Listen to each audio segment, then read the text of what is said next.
screened the movie last night, and that went very well. So it always is a relief when people enjoy the film.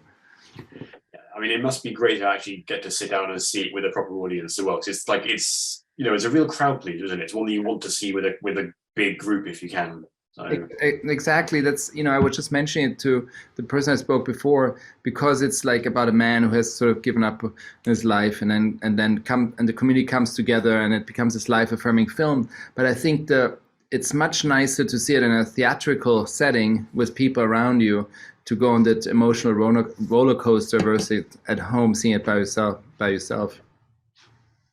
I guess then, yeah, I guess kind of like to take it back like right to the very beginning of the whole process for you. Like, what was it about the movie that kind of appealed to you in the first place? What made you want to tell the story, I guess?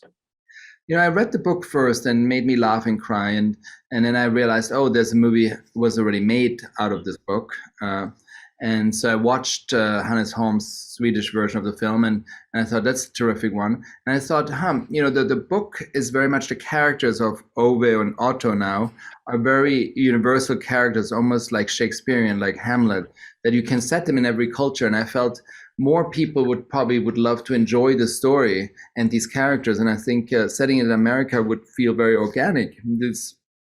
So then David McGee, the screenwriter, and I, when we worked on it, it just all came together very, very fluent, like very, very symbiotic.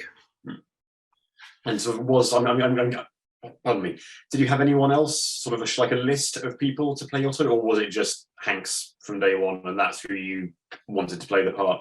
He saw the movie very early on, the Swedish version, and wanted to do it, and they wanted to option the rights. And then Fredrik Wickstrom, the Swedish producer, came and they met, and it all became sort of some symbiotic. That David McGee, who I worked with on Finding Neverland, it reminded him on his dad, and he wanted to do it. And so we all came together in a very symbiotic kind of fashion and started developing it. And so there was nobody, no one ever else. And also, Tom Hanks is one of the greatest actors of all time, and he's a brilliant artist. So, but it was very, working with him is just such a privilege. I'm assuming he was less grumpy after you called cut. Like, I'm assuming he didn't go method for the part.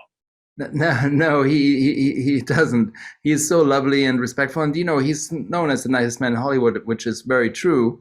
But at the same time, it's he as an actor, he just like it changes right in front of camera, 1 second, and you see he's just in the role, and then you say cut, and he's out of the role. It's pretty extraordinary to watch. It's like some great sportsmen on the highest level. If you see Roger Federer play tennis, it looks very easy. But then when you dive into it, it's not. Yeah, and Otto and Marisol have just such a fun dynamic in the movie. Just such complete opposites who kind of still manage to find that sort of unlikely connection. How was it for you, I guess, working with the actors and kind of figuring out how that dynamic was going to work? So I imagine that must have been a really rewarding thing to kind of get to grips with. Yeah, I mean, it was, we rehearsed for a little bit, but it was very important to find someone for the Marisol part that really can go neck to neck with Tom, because they feed off each other. And once I discovered Mariana, I just thought she was the right person for the role. And it's also extraordinary because she's comedically so strong and dramatically, but she also, English is her second language, that to find that timing, this comedic timing of her going neck to neck with Tom at the door is pretty extraordinary. And I do just have to ask, how was it directing the cat?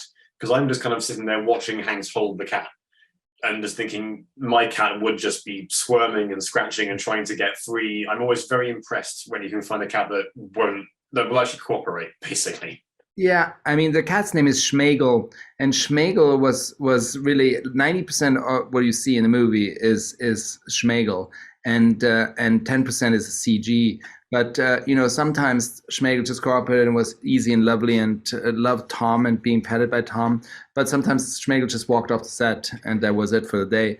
But then we had to do some green screen days. But I don't like CG animals a lot, so I really tried to capture as much as I can in camera. And then we did some green screen days where we were able then to comp the cat into the shots. I guess just kind of taking it right back to the beginning with the question of the audience, like how do you hope that audiences respond to the movie? What do you hope that they take away from it if they're going into it? I guess like especially having not seen the original version. I hope, that obviously they're moved and they laugh, but also that it feels like a life-affirming film that you can see with the family, because I think, ultimately it touches on some taboos in society. I think that needs to come, put some light on it. People need to talk about it, but at the same time, it's about healing. And I think no matter what, so many people after the pandemic need some healing, because we all spend so much time alone. And it's interesting how a piece of literature that's the book was written 10 years ago, I think it almost feels more relevant now than when it was written back then.